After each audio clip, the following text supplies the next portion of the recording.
Hey everyone, hope you're doing well. Welcome to the loft, and it's been a very hot week where I am, and I'm currently sat with two massive lights in front of me, which probably wasn't the best idea. But anyway, let's move on with the video, and today we will be doing a company review. I'm sure you've seen the title and you know what company we're going to be doing, but in case you've come across this video blindly, we will be looking at Tesla. Tesla, as I'm sure you're aware, are a car company and they make electric vehicles, though they have also moved into alternate market areas such as solar energy and trading cryptocurrency, so it seems. But what we'll be doing is doing a brief overview, so not a deep dive into the company. We'll be running it through the BPI Matrix just to see what comes out and what score we can give it. And we'll also be doing a valuation for the company, looking at their fundamentals and their finances, just to see if we can come to a potential value for what we should or could or would be paying for this company at intrinsic value. So this video may trigger a few people, and apologies if it does.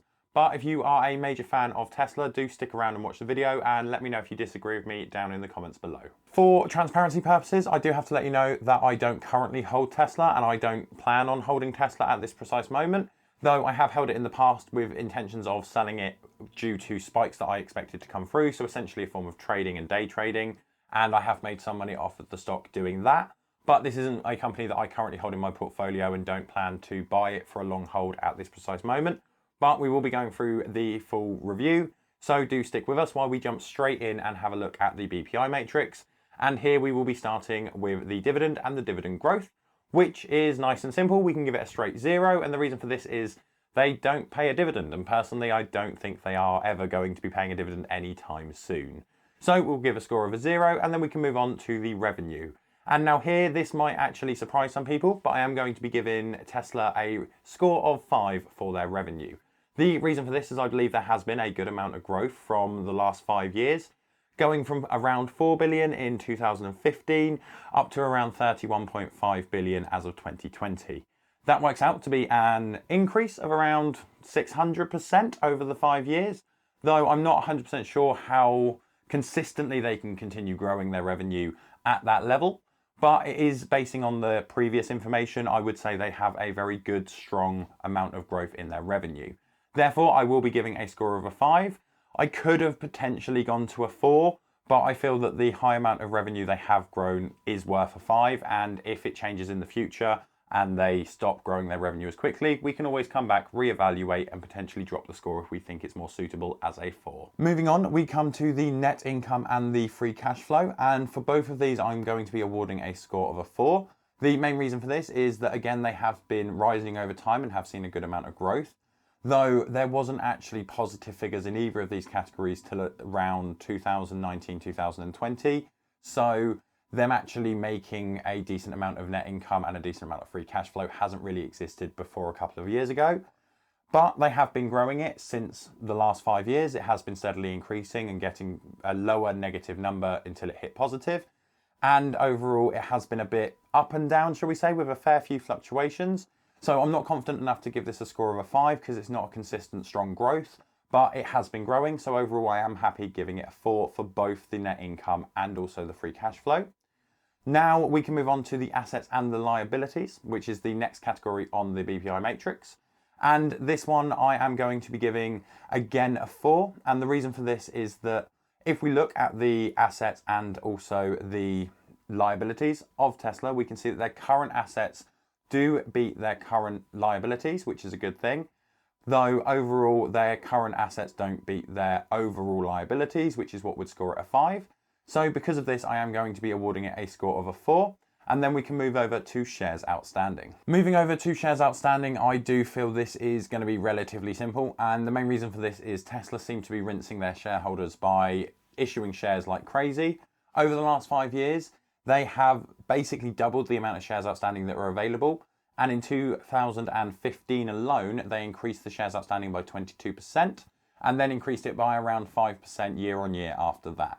My concern here is that essentially they're reducing the slice of the pie that you're getting. So what you're doing is you're buying in and then they're reducing your position, making the shares you've bought less valuable overall. Due to this, I'm going to be awarding a score of a 1 because I do not like this at all. I feel that shares outstanding being produced at this amount is really detrimental to shareholders that are currently invested into the company.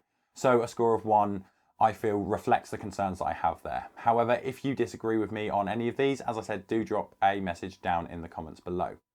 Talking about potentially having people disagree with me and potentially triggering a few people, we will move over to return on equity. And here I'm going to be awarding a score of 2 for the return on equity. And my reasoning for this is that if we look, Tesla have a rough return on equity of around 7%, which if we compare to the automotive sector, with Tesla being a car company, we can see that the automotive sector has near on double that, with a margin of around 14% for their return on equity.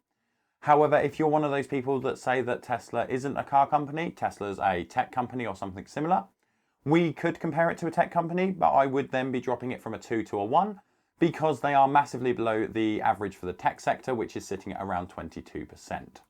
So based on this, I am going to be awarding a 2 with Tesla being a car company. And if I was reviewing it as a tech company, I would give it a score of a 1.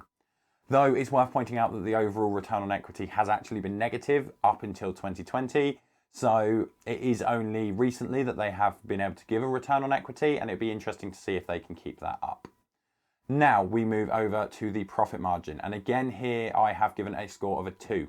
And my reasoning behind this is that they have a profit margin of around 4%, which when we compare to the automotive sector has a profit margin of around 7%, which is near to double the profit margin of Tesla at the moment. If again, we want to class Tesla as a tech company rather than a car company, it would again be even worse, and I'd probably drop it down to a 1 because the average for tech is around 11 to 12%, with some companies having a much higher profit margin than that.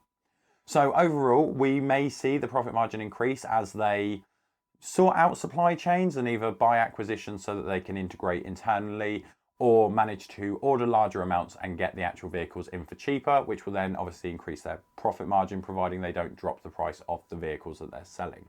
So overall, that is my view on the profit margin. And this brings us to the last category, which is the PE ratio.